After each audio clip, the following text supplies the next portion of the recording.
So it's our great pleasure to have Kanakavalli here.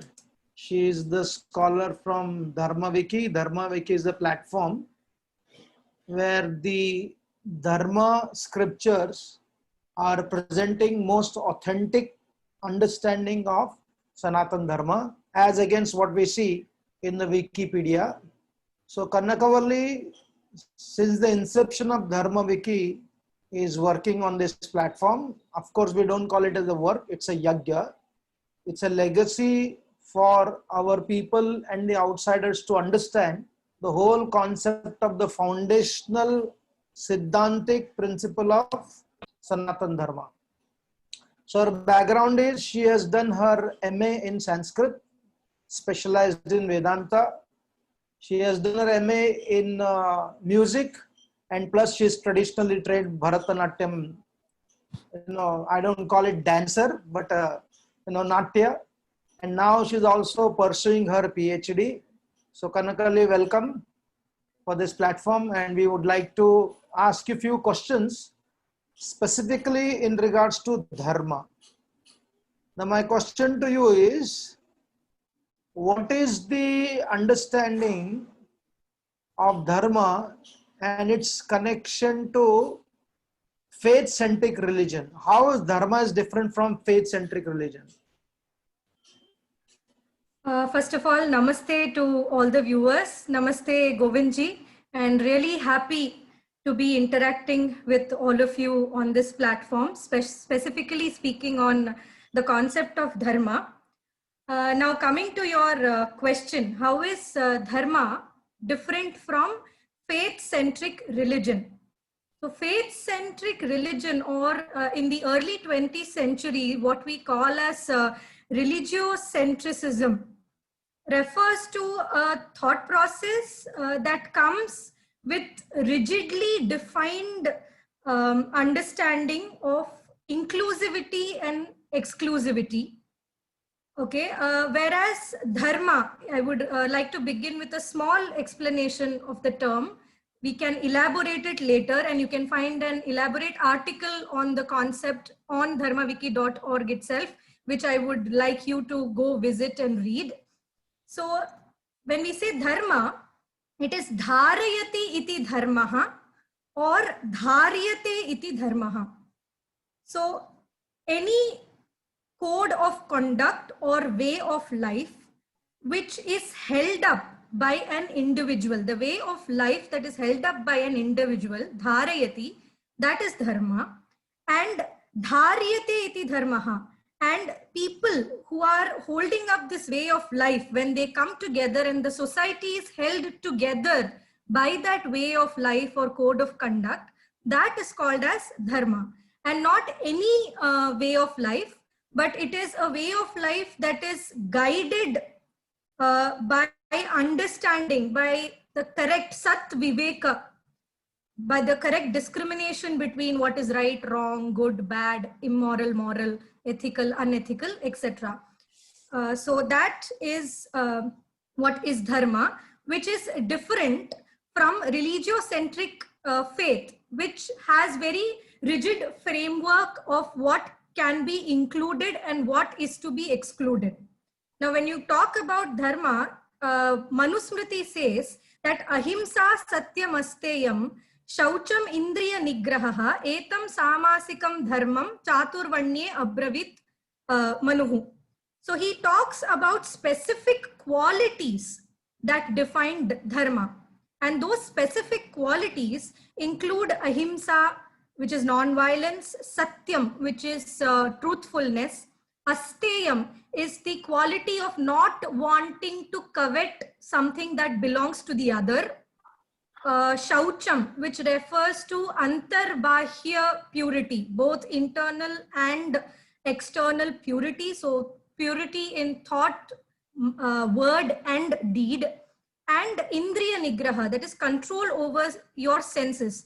These qualities is what Manu puts together as those qualities defining dharma, and these qualities are to be developed and followed Okay, so anybody who does not have these qualities will not necessarily be excluded from the society. Rather, there have been ways in which the acharyas have guided people and brought people to evolve and to know how to develop these qualities and lead a life that is socially acceptable. So dharma does not necessarily have a very rigid framework of inclusivity and exclusivity. It is more about qualities that have to be developed to lead a very ideal and uplifted life, and which the society together, when they lead, we can be in a better position. The society itself can be in a better position. So that's how I think dharma differs from religiocentrism or faith-centered religion. That's beautiful, because we see that faith is quite exclusive and narrow. But here we did not even bring the concept of faith in regards to dharma. Dharma is very broad and dynamic and very fluid also. Even though somebody is not following, the teachers of dharma do not consider them to be outsiders. Yes, they are not outcast. Yes, they are helped to grow. They get to evolve in their understanding of dharma, because the very foundational principle of dharma is to sustain, right, to expand and to integrate everybody. So yes, saying that, the next question I have is, we see in our Bharat there are many sampradayas, or they are called as matas, and the founders and the propagators of that mata are called as matacharyas, right? So yeah. how mata in Bharat differs from dharma? How do we integrate between dharma and mata? Which comes first, and how do they evolve integrating the two, mata and dharma? Okay, that's a very question of a wide import. So I will try to the best of my ability, whatever is my limited understanding. So we spoke about how there is need of development of sat viveka to follow dharma, to do dharma charana. There is need for sat viveka. And these sat viveka can be developed, as I said, only by the guidance of people who have already tread the path of dharma and have done their trials and errors and have reached a state of understanding of the supreme reality.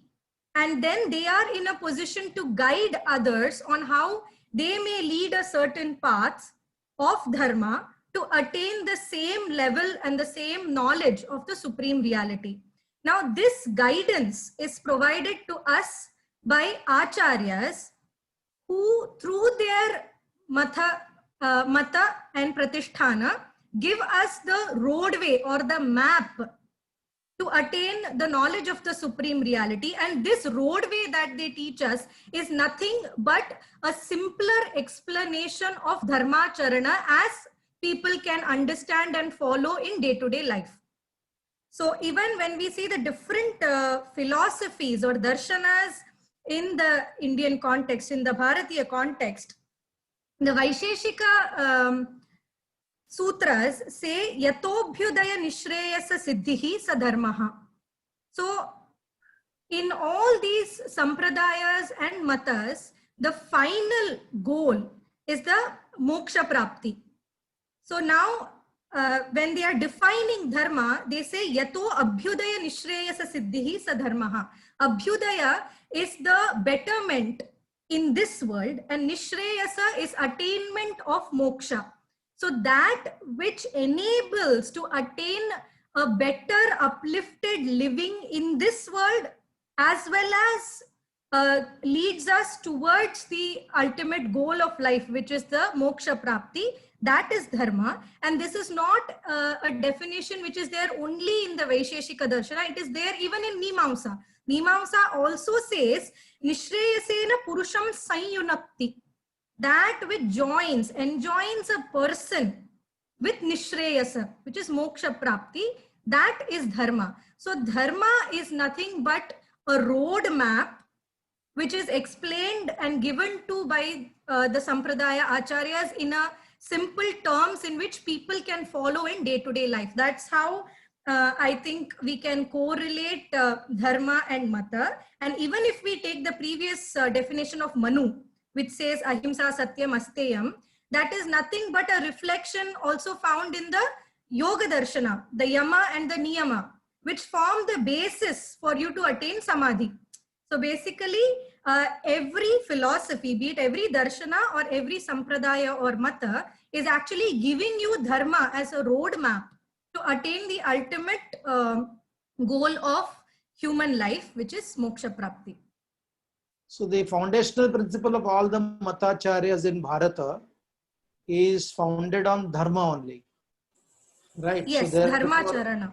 Yeah, so Dharma Charanam, and according to their time, place, circumstances, they will provide in different language, in different perspective, but the foundation principle remains the same.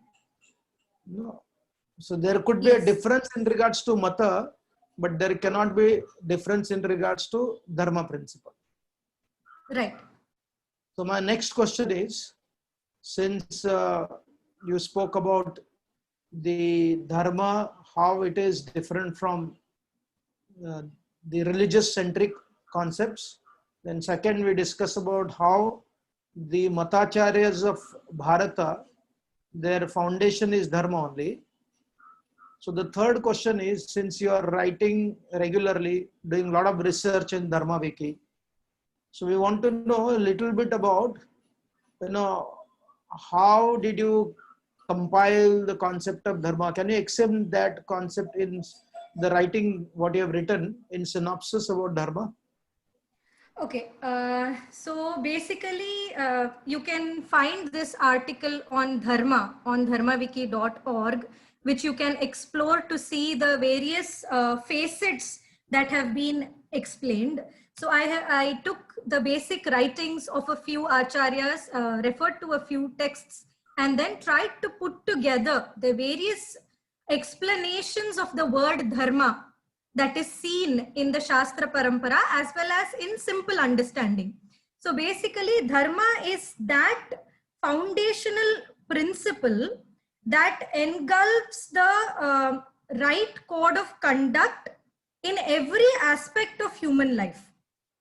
Okay, so Dharma cannot have a single word translation. It's very difficult. If you ask anybody to please translate Dharma in English in a single word, it's an impossible task. What is Dharma? Whether it is righteous conduct, whether it is law, whether it is the way of life, whether it is the principle, what is it? So it is very difficult to say in a single word. However, it can be explained. It's a concept that needs to be explained and understood. And it has multiple facets. So when you say qualities like ahimsa satya, which is explained by Manu, that becomes a samanya dharma. They are qualities that can be imbibed and practiced by everybody, but individually. However, we are not just individuals. We live in a society. When we live in a society, we have a particular relationship that we share with every person in the society.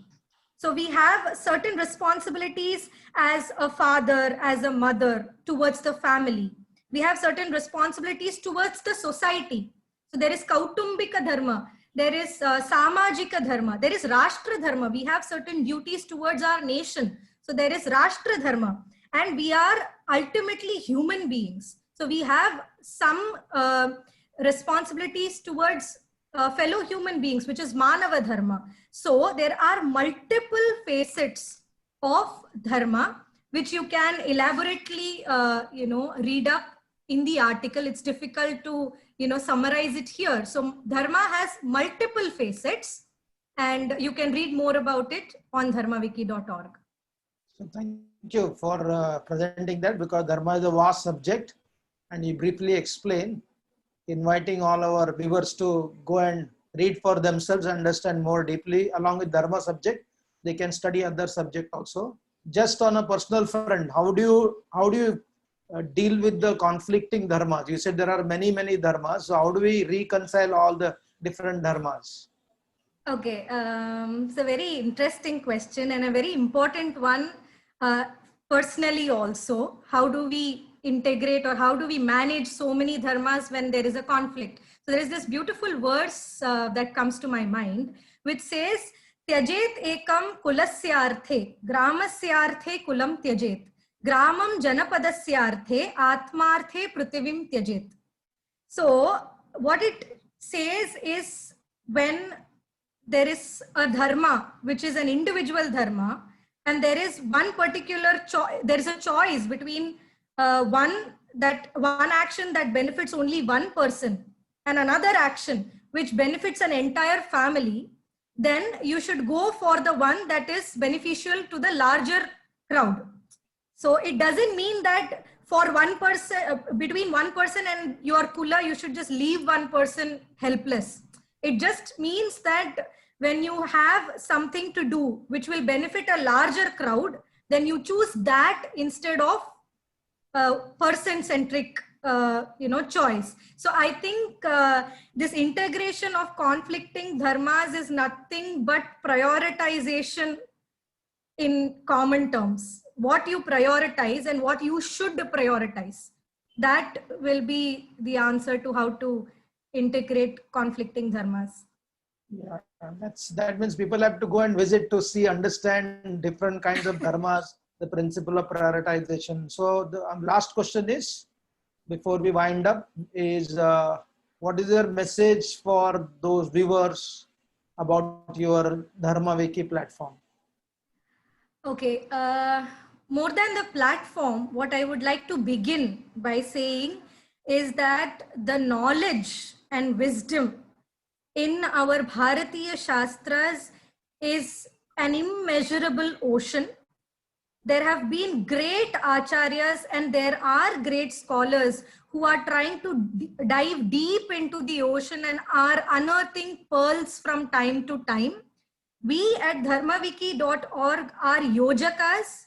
What we are trying to do is making those pearls of wisdom, we are trying to make it accessible to everyone. So my humble request to all of you is, please come to the platform, read for yourself, dive into this ocean of wisdom and spread the message of Bharatiya wisdom. Thank you.